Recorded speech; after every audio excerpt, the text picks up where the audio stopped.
Richard, je t'ai invité à la Maison des cyclistes. J'avais envie qu'on jase un peu de relations entre cyclistes et automobilistes parce que les gens ont l'impression qu'on saillit les uns les autres. Tu fais du vélo, toi? Moi, je fais du vélo. D'ailleurs, la majorité des membres de CA Québec font du vélo, possèdent un vélo. De mémoire, c'est au-delà de 80 de nos membres. Donc, on pense tout le temps que les gens qui font du vélo n'ont pas d'automobile ou vice-versa, mais c'est le contraire. Je dis souvent aux cyclistes, je dis, si vous voulez être respecté sur la route, il faut que vous respectiez les règles. Il faut arriver à une intersection, qu'on soit piéton, cycliste ou automobiliste, puis pas se mettre dans la tête, je suis le premier à traverser.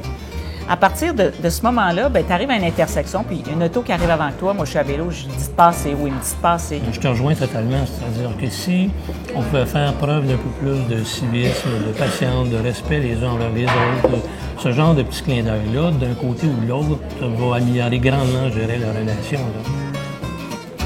Est-ce qu'un cycliste est obligé de rouler sur une piste cyclable? Non, c'est pas le cas. Il n'y a pas d'obligation. Je reviens à ce qu'on disait. Dans le fond, on partage les routes. C'est ça. La seule place où les cyclistes n'ont pas le droit d'aller, c'est les autoroutes. Puis la seule place où les automobilistes n'ont pas le droit d'aller, c'est sur les pistes cyclables. Ça plein ça.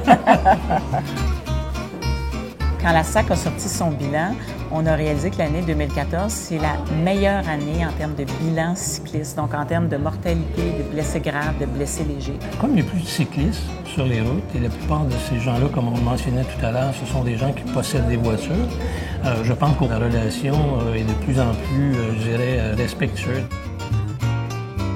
Il n'y a même pas eu d'augmentation du nombre d'accidents quand Bixi est arrivé. Puis Bixi, c'est entre 3 et 4 millions de déplacements par année à Montréal. Il n'y a pas eu d'augmentation du nombre d'accidents à Montréal. C'est une progression naturelle au niveau de la cohabitation, je dirais, de l'ensemble des routes du Québec où on partage les mêmes défis. Sais-tu, je trouve ça intéressant qu'on se parle de plus en plus, nos deux organisations et d'autres organisations qui partagent les mêmes opinions. Effectivement, je trouve ça très le fun ce qu'on fait. Je pense qu'on est dans la bonne direction. Ouais. Écoute, je pense qu'on est dû pour un autre café, hein? Moi, je pense qu'on est dû pour une randonnée de vélo. Ça me fait plaisir, mon cher. Moi aussi. Merci, Richard. Merci, Suzanne.